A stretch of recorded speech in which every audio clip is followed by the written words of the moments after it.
All right, welcome back to the MPU podcast. I'm your host, Jane Amfido. I'm here with my friend Carson Fitzner today.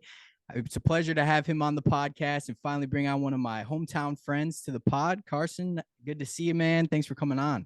Thanks for having me. Yeah, appreciate you coming, man. And before I get started, I just want to shout out our new Nanfido Productions golf sponsor, the official sponsor of the MPU podcast, Golf Junkie Co., the most affordable golf clothing brand in the United States. Golf addicts, we understand. Use code NP at checkout for 10% off your order. I'm telling you, it's the most affordable and most comfortable golf brand out there right now. So, I'm really excited to promote that and kind of talk about that with you. But a little bit about my guest here, Carson Fitzner from Middletown, Connecticut, owner of Fitzner Productions LLC, another media company here in Middletown, Connecticut. Lifelong friend of mine. I'm excited to bring him on the podcast and to, introduce him to my network and talk a little bit about how our businesses have formed and what has influenced some of my business decisions and so on and so forth. So Carson, man, thanks for hopping on. Yeah, thanks again for having me. Yeah, of course. And just so the audience gets a little background of yourself. I know I said you're from Middletown, but give a little background. Where'd you go to school and what did you study and what are you doing now? Yeah, so I'm from, like you said, Middletown, Connecticut. Um, Went to Middletown High School with Jay. Jay's a year older than me, so I was a class underneath him.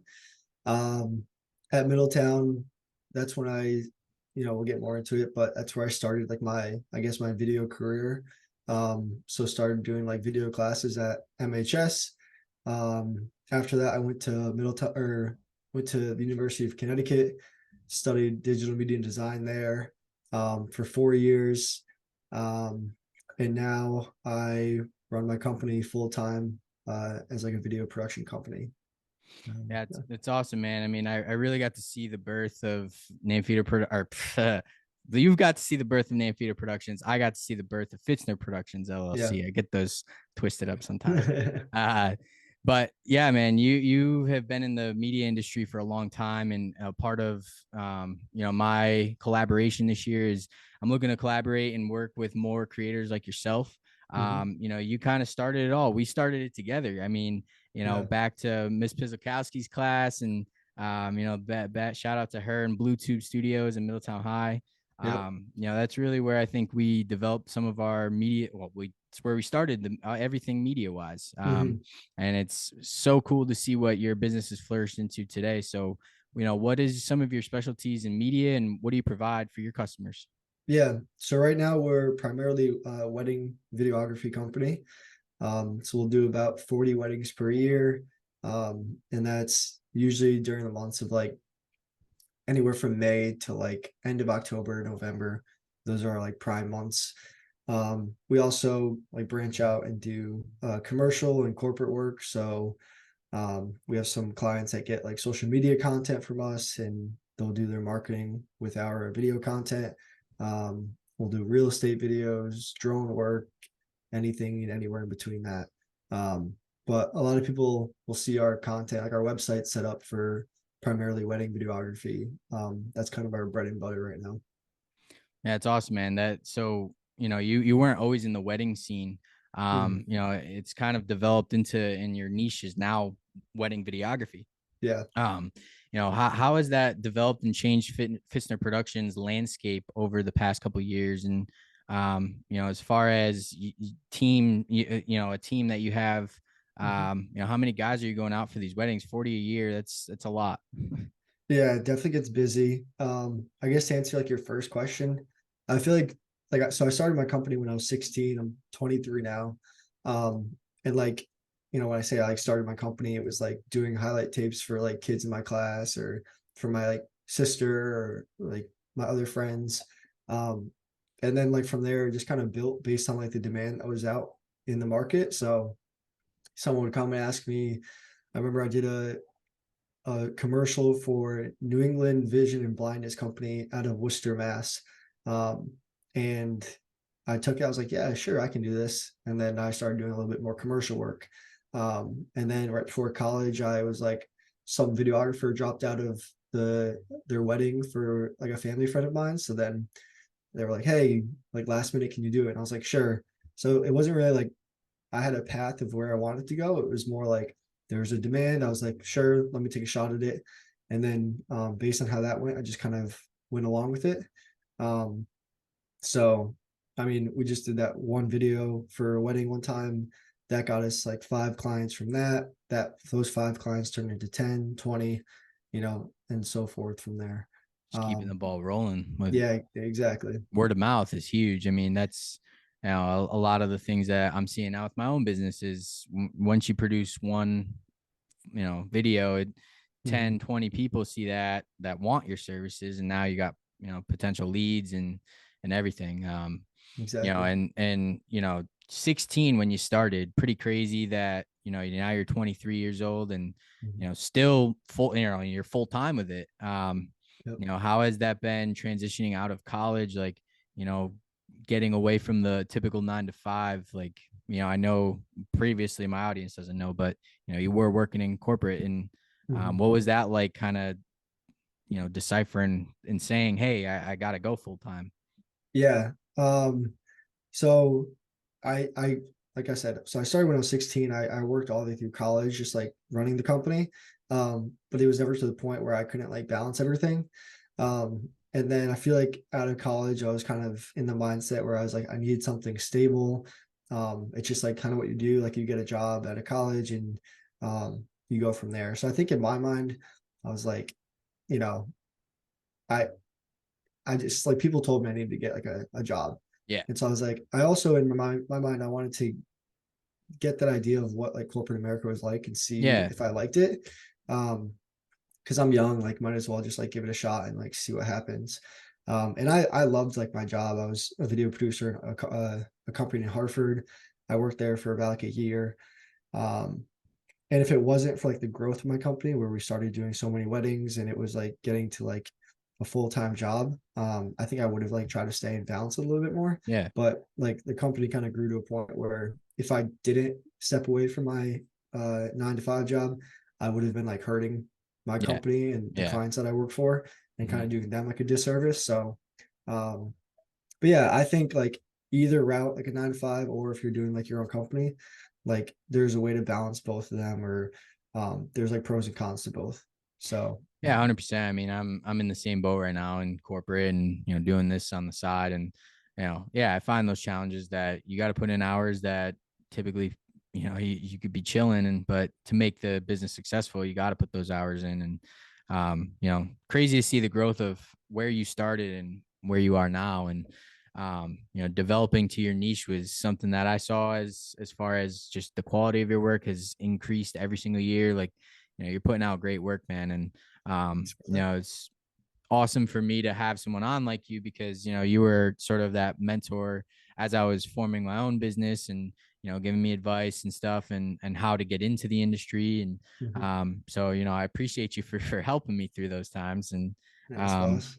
yeah, so it's kind of like a full circle moment to have you on the podcast and introduce you to everybody. But outside of the Fitzner Productions, like there's certain things that you were doing and you were working in corporate and all the while, and you moved out, so a lot of things happen in your life. So to be able to balance that is it's huge, and it drives me as a business to get there one day because eventually I want to go full time in Amphitheater Productions too. So, Yeah. full circle moment. But I wanted to touch base on some of the things that you studied while you're in school. Mhm. You were at UConn and you're in the digital media program there, right? Yep. So, take us through like what that was like for you, and um, you know, uh, from a content perspective, like I personally didn't go through any classes like that, but Mhm. is there something that you thought maybe differentiated you coming out of that program? Yeah, I thought so I think everyone's like college experiences are different depending on like what major or what field you're going into. So like obviously with like if you're doing like engineering or like medicine or something like that, like I think classes are like super specific and those are like your like the biggest like focal points of your Yeah. like education. For me, I saw like the most value. I guess like I gained a lot of my video experience just through my company, like working and like in the field and getting experience that way. And then I was able to kind of like couple that with my classes. So like some classes I would be doing like social media management, or like there'd be a class on like documentary film, or there'd be like a class on how to use video content to like help support your social media content, like things like that. So Yeah. I think I used the classes and like my professors and the kids that I worked with in those classes to support my goals and like what I wanted to do after college. Yeah. So like, there's so many like different connections that I can like, I see like, looking back now. So for example, like one of my professors, he now works at the Bushnell, and we now work together. So he'll call up me and my company and ask us to do work with them because he knew me as like the student in the class and Yeah. knew like what type of work I can do. Yeah. And at the same time, there's like students and other kids that I've worked with that maybe still go to school at UConn, or were working with me at like the athletics program, Yeah. that I now have, I hire them to work like weddings with us and do all that kind of stuff. So so many different like uh connections that I was able to make there that help, that I can see now, um that were really beneficial. Yeah, I mean, that's awesome. Like, I had kind of a similar experience at Western New England. Obviously, we didn't have like a digital media program or anything like Hmm. that. So, um, all of the editing and everything I've kind of learned on my own.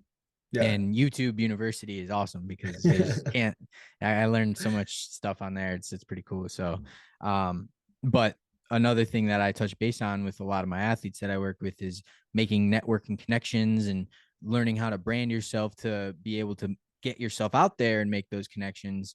And it seems that you have done a great job at doing that these past 7 years, to get your business to where you are working full time. So I wanted to, kind of highlight that and show the difference of, a company where I'm still sort of in those infant stages, I like to call it, of, where I want to be long term, is full Hmm. time on my own, but showing somebody that's in the field that is doing it is really what I wanted to highlight in this Yeah. podcast. And I think that's awesome. Aside from that, you do have a sports background, so I thought that Hmm. was, you did frisbee while you're at UConn and Hmm. stuff like that. What was that like, kind of navigating, like playing a sport, getting, I'm sure some of your games are on the weekends when you're probably filming and stuff Yeah. too, right? Yeah, it was definitely like I mean, like I played a club sport, so it's a little bit more like lenient. Yeah. Um, but it definitely, there were a lot of times where like there'd be like, a party on the weekend, or like we would go and travel for like a tournament, or Yeah. something would happen, and like I have a wedding that was booked out like 2 years in advance, so it's like you can't like back out of that. Yeah. Um, so I don't know, I just always had to like have like a solid head of being like, all right, like I committed to this and these are my priorities, and just like have a balance between the two. Yeah. So like I would always make sure that I would like balance everything so that I Yeah. would be able to enjoy my college experience. So it's just kind of a game with seeing which events I would be able to go to, and Yeah. how to also grow my company at the same time. Right. Well, you had to grow your company through a global pandemic. Yeah. What was that like for you, kind of navigating that process? I mean, as far as weddings went, there probably wasn't Hmm. much, right? Like, you know, what were Yeah. you doing during that time? Were you working on marketing? Were you focusing on the brand? Like, what Hmm. kind of things were you doing? So COVID was so that was, it was a weird time obviously for everyone, but for us it was like I think I did my first um wedding in 2019, 2018, 2019. And then I got, from there, like I said, I got like 5 inquiries of like people that wanted to get married or wanted us to do their weddings. And they were scheduled for like 2020, 2021.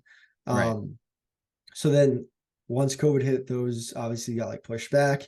Um, and then we started like kind of full force in at the end of 2021 and then into 2022. Um, so it was kind of 2021 and 2022 were like our first year where we had like 20 plus weddings. Wow. Um, so it was kind of a good thing because it was like it gave me like a good solid foundation to kind of start out on. Yeah. Um, and like people, I'd be working at a wedding and they would have instantly saw like my wedding I did last week. Right. Whereas like if I started in 2020 and I only did like 5 that year, my portfolio would have been kind of like pretty shallow, Yeah. or like it wouldn't be that, Yeah. wouldn't It have that wasn't in many. depth. Yeah. Exactly. So I feel like having like 20 all at once and then being able to like build from there was kind of beneficial for us. Yeah. That's awesome. I mean, I worked with you at a wedding and they're fun. Mhm. Like it's a good Yeah. time and but it's a grind, right? Like, you're putting in 10-hour days, Yeah. half days or 6-ish hours and it's still a long day. Yeah. When do obviously now you're editing during the week, but how many videos a month are you producing right now? Yeah. I mean, now is a really like a super busy time of year. Yeah. So between like August and September, we'll probably do like 20 weddings, which is like half our weddings of the year. Wow. Um, and our turnaround time is right now, because it's like busy season, is usually like 8 weeks. Yep. So um, right now, like I'll edit probably 2 to 3 weddings a week, Yep. um, and just trying to get through them. But then when once January comes around, we'll probably slow down, and then it'll be like less editing and more kind of working on our like back end of our website, or more marketing content, Mhm. adjusting our pricing, working on our CRM systems and stuff like that. So So what do different you times of years. do you have a CRM system right now? So right now, everything that we do is like through Wix. Yep. Um, and then we'll probably, it's pretty good right now, but we're probably going to adjust it Yeah. in the winter, see if there's anything else that might be better with like invoicing and like contracts and stuff like that. Yeah, I've been But trying to like navigate that because I see all the tools in Wix. I use Wix mhm, too, and um, most of my bookings happen just like over the phone and stuff. And I'm trying to find. I mean, obviously, I write out all my own invoices and stuff. So, mhm, but I was trying to find a platform that could make it easier to do that. So I'm mhm. still kind of sourcing through, but it's expensive. It's like Yeah, at the honey end of the day. honey books is like a good one that a lot of people use. Yeah, I've heard of that before. I wasn't sure. Like I haven't like messed around with the platform, but Yeah. Like I feel like anything that you use, like you just kind of like build like a system. yeah, And that's why I like to go through like every year, just like see how things are, like what can be like most efficient. yeah, Um, because you get so like in your way of like, oh, this is like how I do things. hmm, Like right now, it's like customer goes on our website, we get an email from them, I respond to the email, and then I like set up a call with them. yeah, Where it's like maybe if we do it so I don't have to like set up the call, and there's like a automated system that will like go through my calendar, that saves me 5 to 10 minutes every day, right, 5 different calls or emails a day. It saves like an hour out of your day.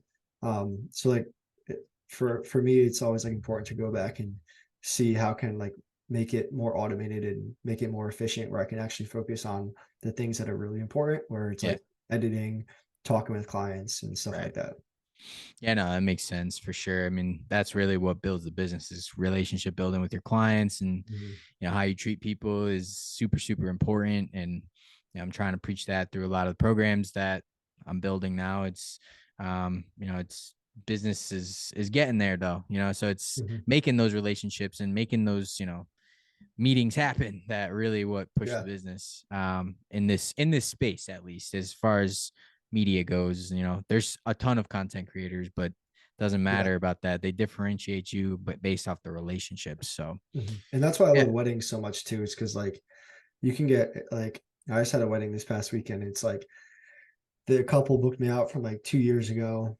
They would like text me like every like so often, just be like yeah, how we're so excited we are. Then like day of, we're there and we're just like having a good time. Like they're like super appreciative. yeah, And then like end of the night, we're like kind of just like dancing, having a like good time together. They're telling me like, how much they love the work that we do and all this stuff. And it's like that's what I love to do, and that's why I like the industry that I'm in. yeah. Um, so it's cool to be able to like, if I can do that more often, Mhm. and grow those relationships, that's really cool.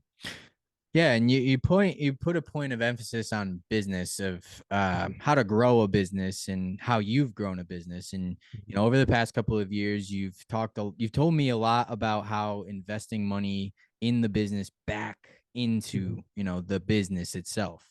Yeah. Um, when you started, what were you starting out with as far as equipment? As far as what your systems are now, what are you running on? And just Mhm. to give an audience a background of this type of stuff that you work with on a daily basis. Yeah. I mean, start off to preface this, you can make any videos with any like piece of equipment now. So like use your iPhone, do everything, whatever you want to start with.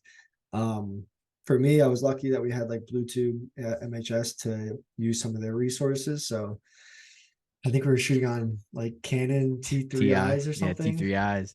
Yeah. So that was like the first one I would always like borrow equipment from Bluetooth in high school to like work on projects, which is super cool. Um, and then luckily, like I come from a family that can, support me and those kind of things. So like I was able to like get a laptop that would help me like edit and stuff. Mhm. But then once I like graduated high school, and went into college, then it was more like, all right, now this is like a business. Let's start like treating it like a business and Yeah. figure out how to reinvest into it and then grow on my own. Um, so once I graduated high school and didn't have any of the resources from like the high school and stuff anymore, bought my first like Sony camera. Um, and then from there, bought like a bunch of lenses and then did a full year of weddings with like just one camera, and like one or two lenses. And now we, after 4 years, have like two or three cameras, a bunch of lenses and drones, Yeah. laptops, everything in between. But every year it's kind of like we have like a budget of how much I want to put back into it. And then Yep. um just I look back, I'm like, all right, how could how could I have shot this wedding better?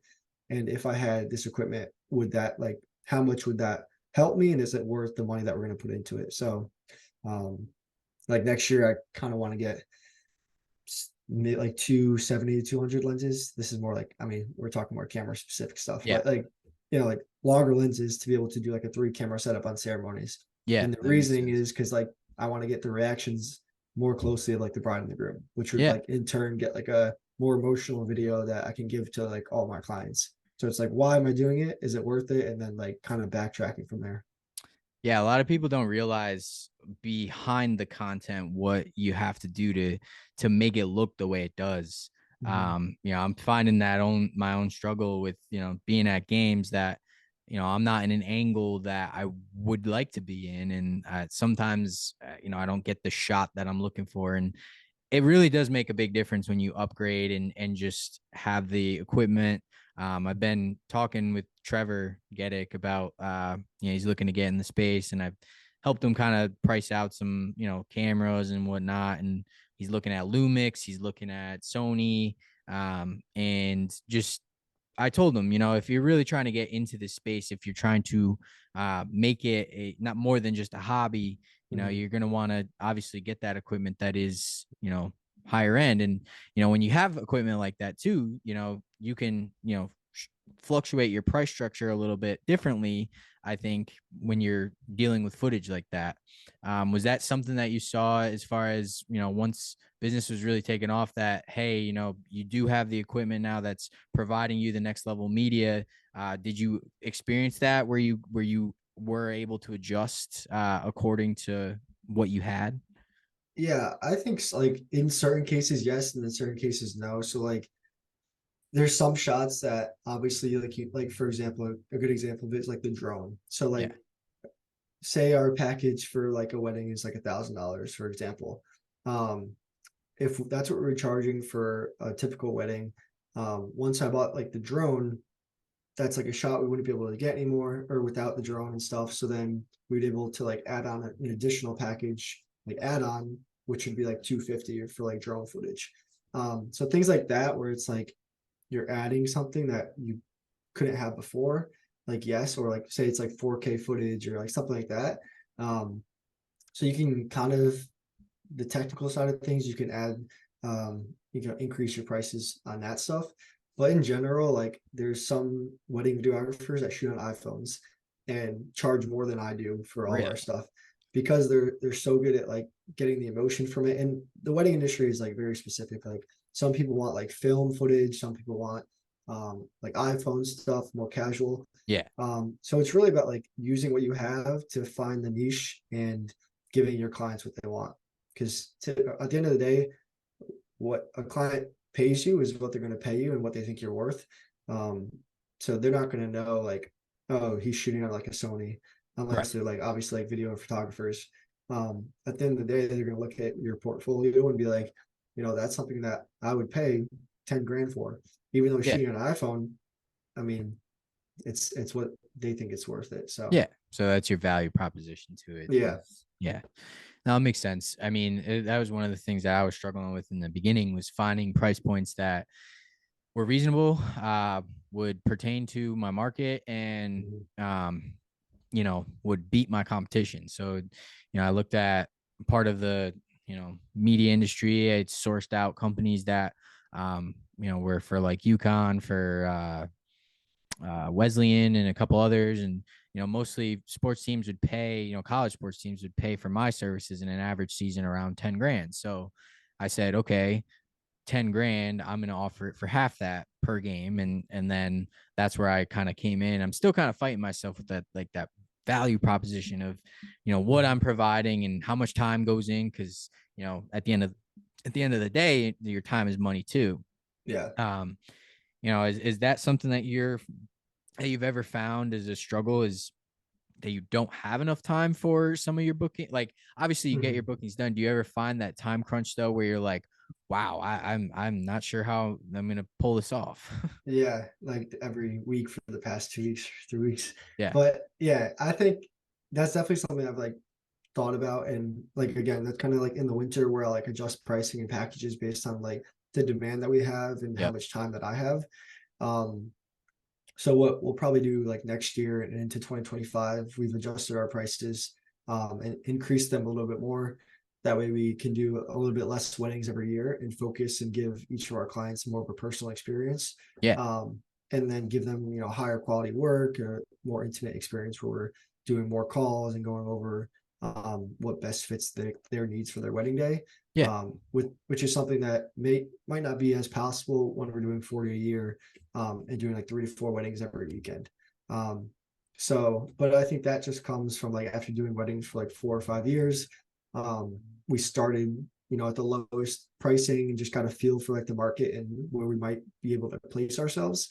And then once that demand comes in, slowly increase and figure out a good price that's fair for our clients and the market that we're in, and also fair to us to make sure that we can be happy with what we're able to produce at the price that's given at.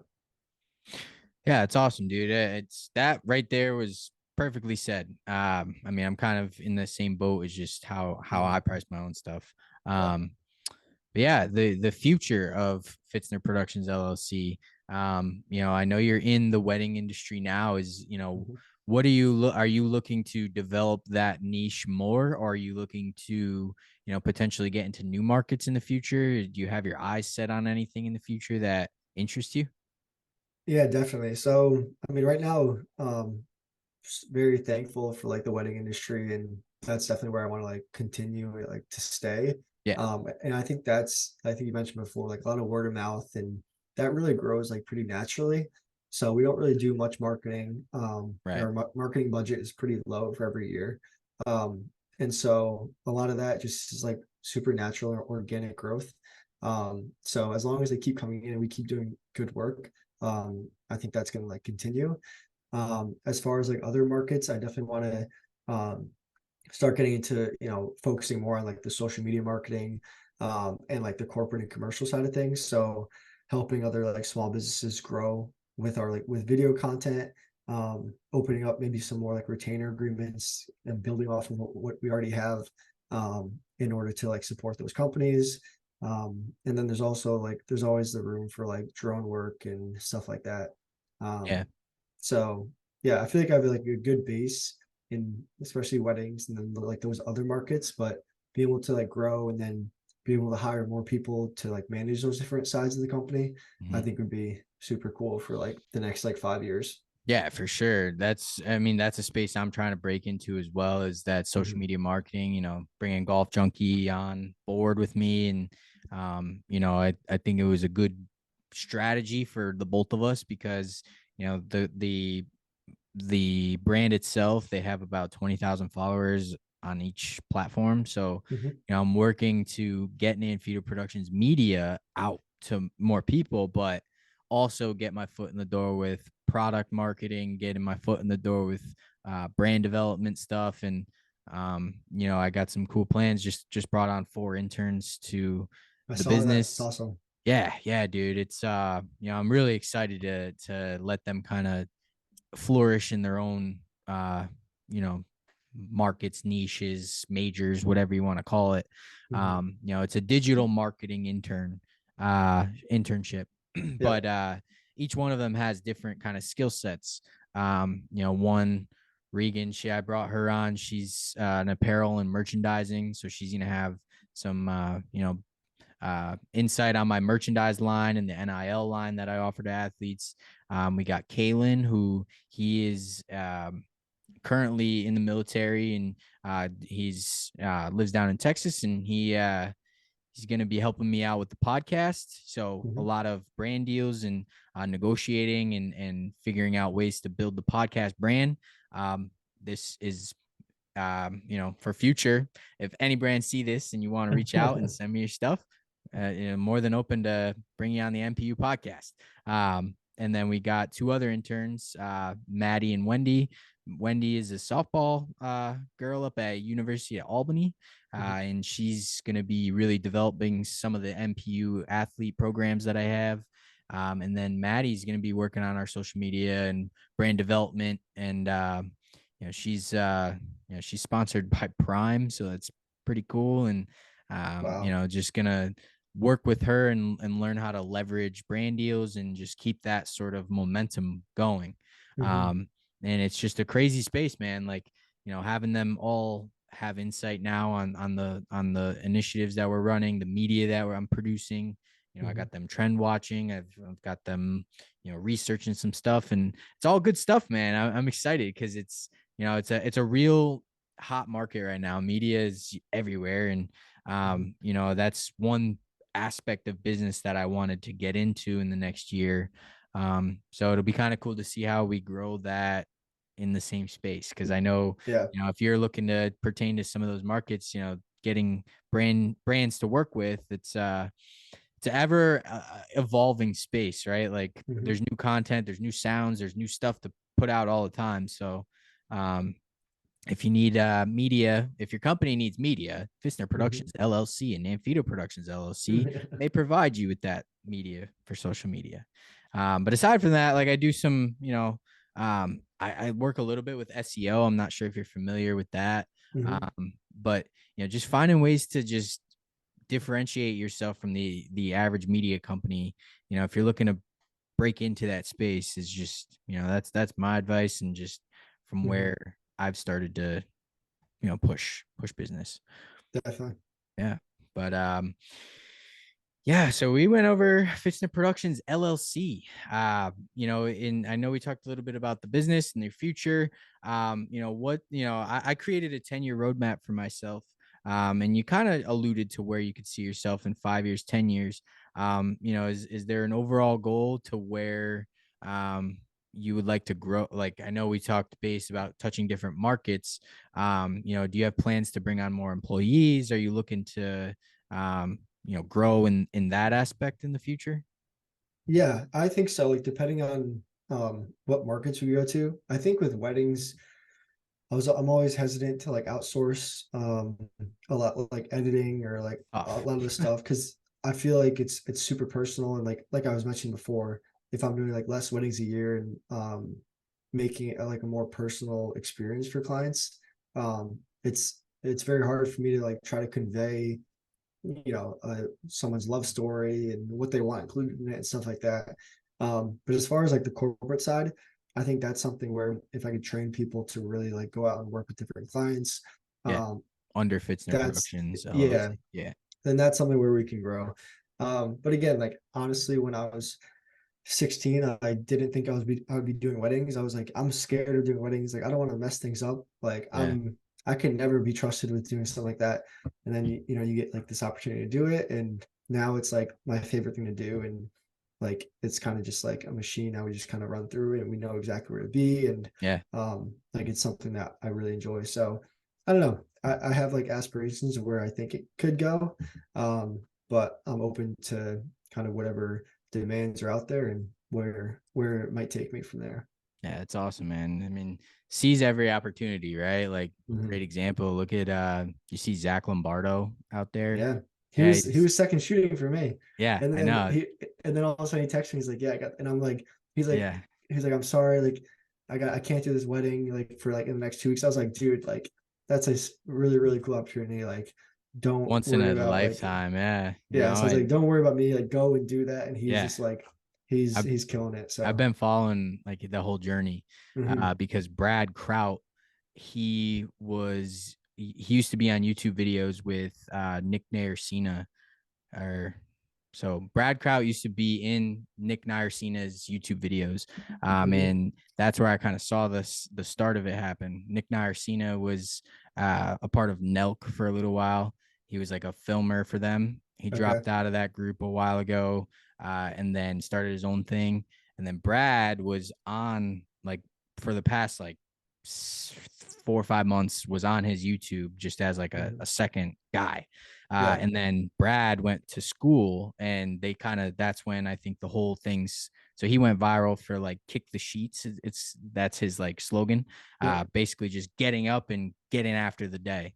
Mhm. And long and behold, I see Lombardo films with him. I'm like, what is going on? Like, so I reached out to him. I was like, dude, like, congrats, bro. Like, I didn't, and then all these videos coming out. So sees every opportunity, right? Like, I Yeah. mean, just a great example of someone in our space that we know that has been provided the opportunity to travel the country and Mhm. do media. So opportunities are endless in this space. So that's ultimately why I was excited to have you on to just kind of highlight someone that's in my space but Mhm. in different markets, in working a different type of media. It's all under the same umbrella though. So Yeah, no, that's a good point, and that's what like even coming from like UConn, and I was working with like UConn athletics, and there's like a team of like 4 or 5 of us that were working there. And now if you look at everyone, like there's one kid that works for like the NBA and does like all of their editing and stuff like that, and then another kid who's was doing like freelance for um just like a bunch of like random companies. yeah, And then from there he started like building it, and now he's working with like Messi and doing like work for the MLS. that's And it's crazy. like crazy stuff where it's like if you were like talking to them in college, like none of us really knew exactly where we wanted to go, but Yeah, it just all worked out where like we put the time in and everyone's like doing their own thing and killing it. So yeah, it's you were cool. talking about 860 Productions, right? No, No, no, he's from no. UConn too. Yeah, I don't know. I don't know the face behind 860 Productions. Ah, I yeah, don't he think was so. he was at UConn, and then he got a job with the Knicks, I think, and then he does Oh, the Rangers too. yeah, I'm not too sure. There was like a few other kids that were in my grade that when Yeah, we graduated, like we like kept up with each other. yeah. Do you still keep up with like the UConn media program and stuff, or I'll text like my old boss and stuff, because he was super cool. But when I was like a senior, that's when my like the weddings really started. Like I had like a bunch like booked, yeah, and yeah, so he was really cool with like trying to like balance my schedule and stuff. So yeah? I'll I reach keep out up with and it just because it's in my space, and I yeah. mean the UConn media is sick. Like they've really Oh yeah, yeah. like the football page and everything Mhm. else. Like they got it down to a T there. So definitely gives me motivation being in that space. But Yeah, Heinz uses he yeah, I does the know him football too. stuff. Yeah, Yeah, yeah, yeah, he like revamped their entire thing. Like there's like one stat on like Twitter that was something like the fastest growing social media pages in all football, like college football, and UConn was like surpassed like every other college by like 20% or something. Like yeah. It's I mean, I crazy. could be misquoting those stats, but like it was like they were number one, Yeah, and it was like mostly due because of all of his like creative directing and stuff. So yeah. It's super cool. that's so cool. Yeah. Yeah, it really does have an impact on a program, and I'm trying to do some of the same stuff with Middletown now. So Mhm. hopefully in the future points in the right direction, and yeah, I'd love to get on UConn's field someday. Yeah. Yeah, We make gotta some you gotta connections. go back to college and Do you know uh Alex Roth? yeah, Yeah, college rock media. yeah, I keep up with his stuff quite a bit. Um, Yeah. so I was thinking about reaching out to him, but yeah, we'll see where it goes, man. But yeah, that's I think pretty much we hit it. I hit every base that I wanted to do. Is there anything that you can give my audience just as words of encouragement, looking to maybe get into the media space, or not I was trying gonna to say, figure out what they want to do after college? who's your like primary audience? Are there My like a lot of? So for the podcast, it's pretty widespread. I Mhm. got anywhere from 15 to 65-year-olds, so it doesn't really Well, the matter. 65-year-olds out there, um, I have no advice. I do should take advice from you. Um, Thanks for listening. yeah. I was like, I'm like 23. I have no advice for. Yeah, I don't know. I would just say like the thing that um, well, I guess there's a few things like because I'm 23, I'm like so young. Like I feel like growing up and like saying like, oh, I have like my company. Like there's a lot of people that are older than me that are like, all right, like hot, like cool, like your company kind of thing. Um, and it was kind of like I was always like fighting with myself, like, oh, am I am I really like doing this? Am I really like um should I really be starting my own company kind of thing? I had the Um, same struggles in my yeah, own mind. and I feel like it took me a few years to be like, all right, like my work is good. Like I can be in this industry and I can like run a company. So I would say like no matter like what your age is, between like if you're 16, if you're like 25, 30, like just trying to like start a company, like just go and do it and let your work like speak for yourself. Um, and that's with like anything that you do. And then also I guess just um I'm blanking now. Well, there's Um, no better time to start than now, right? Like I think that yeah. was one of the things that you told me coming into this industry is like, dude, there's no good time to start. You just got to Yeah. start it. And that kind of kicked my ass in gear to really get a lot of things started. And here we are today. I didn't know Mhm. I would have a podcast today, but you know, here we are a year and a half later, and I'm hitting goals that I made for myself that were Mhm. 2 years in advance from now. So there's no good time to start. And Yeah. I think for my audience listening, if there's something that is holding you back in your life, if there's something that, a wall or a barrier, you're going to achieve that. You're going to get past that. You're going to work through it.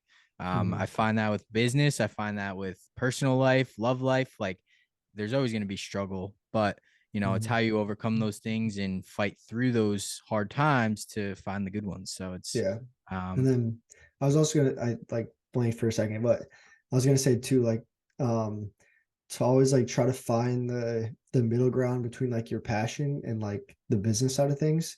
So like I think the biggest thing that I always say is like there's a lot of like really, really talented like videographers or a lot of really talented like photographers.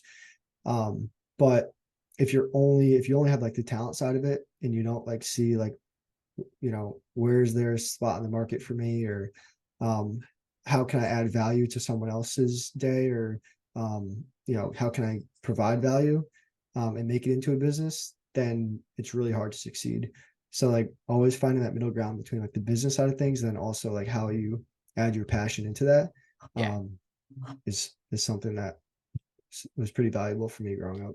for sure. I kind of stand on the same ground with you. It's like let your passions drive your work, but Hmm. you know, come to that middle ground and be able to put business first because Hmm. you got to make business moves at the end of the day. And if you're not making profitable business moves, sometimes your passions can get in the way of making profitable business moves. Hmm. So lead with your mind, but also lead with your heart, and that's a part of business, and it's just the landscape of today, man. So Yes, good advice, sir. bro. I appreciate you hopping on. This was episode 9 of the NPU podcast. Carson Fitzner with Fitzner Productions LLC here in Middletown, Connecticut, servicing Connecticut and the Northeast for all of your wedding photography and videography needs. And that is a wrap for episode 9 of the NPU podcast. Thanks for having me on. Thanks, boss.